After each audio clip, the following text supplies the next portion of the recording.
Hi everybody, my name is Greg Ryan from Greg Ryan Fitness, and I cornered my friend Sandy J. Altieri Fitness here. As you can see, we are in Bronco country in Colorado. Go, Woo, go Broncos.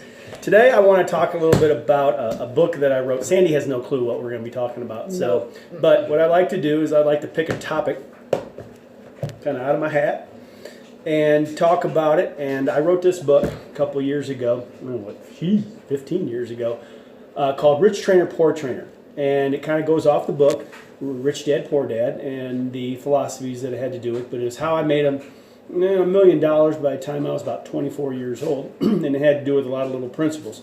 And then I wrote a little kind of an offshoot book called Trainer Dude, of the 100 things that I learned on the job and not in school. So I'm going to have Sandra here pull out of the hat one of these 100 things, and for the next couple minutes, let's talk about a little bit. We both own our own fitness companies and doing a lot of things with different things. So, Sandy, pick something out of there. There's 100 of them. So, okay. Make sure the number right. What am I telling you what to do? That's okay. Cheers. This is here's one thing I forgot. I am A.K. Wilson, and this is A.K. Whiskey Kiss. In case you wanted to know what the creepy little Wilson guy is on the cup, and we'll talk about that later. But okay, go ahead. Okay, this is number 28. A busy mind is the center of an unaccomplished career. That says practice quiet or meditation time. Clients and money will then knock on your door. Okay, say that again in case they didn't hear that. Okay. A busy mind is the center of an unaccomplished career. Practice quiet or meditation time. Clients and money will then knock on your door. Okay. One thing I learned really early on was busyness was really not productive. And I learned early on that the opposite of what I wanted to do is I thought the more clients that I had, the more credibility I would have, right, and the more volume I would have. Mm-hmm. And so what I learned was the busier I became, the more I had to get new clients because I wasn't taking care of the ones that I had. Right. And a lot of times I think as personal trainers, nutritionists, people in the wellness field, they think they got to be busy.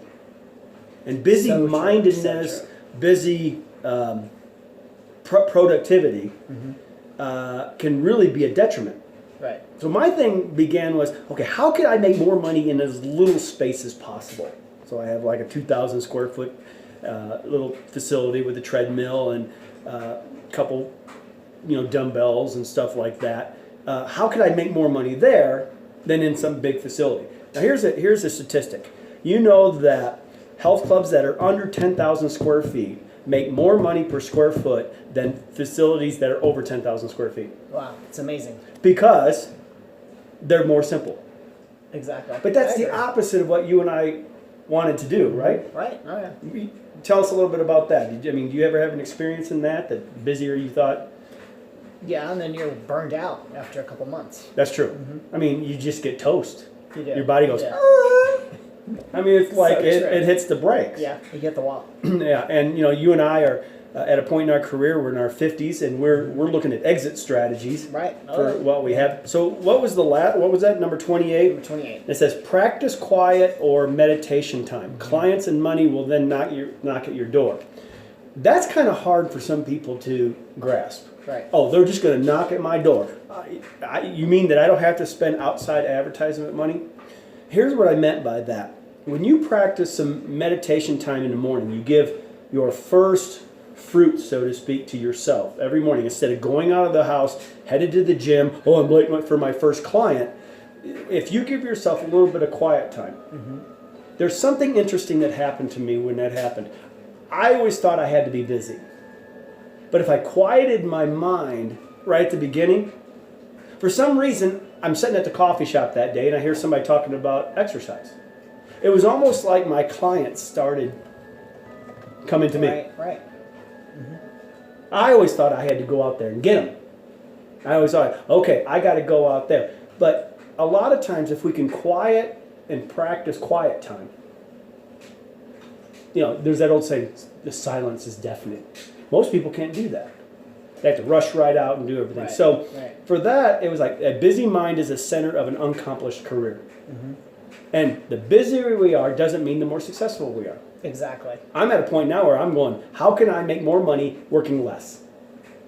And so I give myself quiet time in the morning, and I meditate, or I just do something different. I don't go out of the house too fast.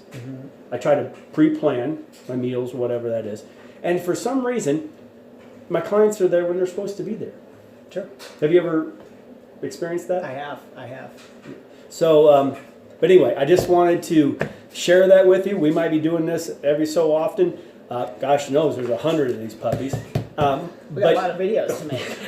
A lot of videos. Cheers. To make. Oh, cheers. On A.K. Wilson and whiskey. But if you want more information on this book, Rich Trainer, Poor Trainer, that's about 300 pages, on how I use the 4 quadrants of Rich Dad, Poor Dad to help me out. And then this one, you can get them on Amazon, or you can email me at gregoryanfitness at yahoo.com, or you can talk to Sandy. What's your email address? It's sandyjalterifitness16 at gmail.com. Okay, we'll talk to you later. Awesome. Go See ya. Broncos! Broncos. Take care.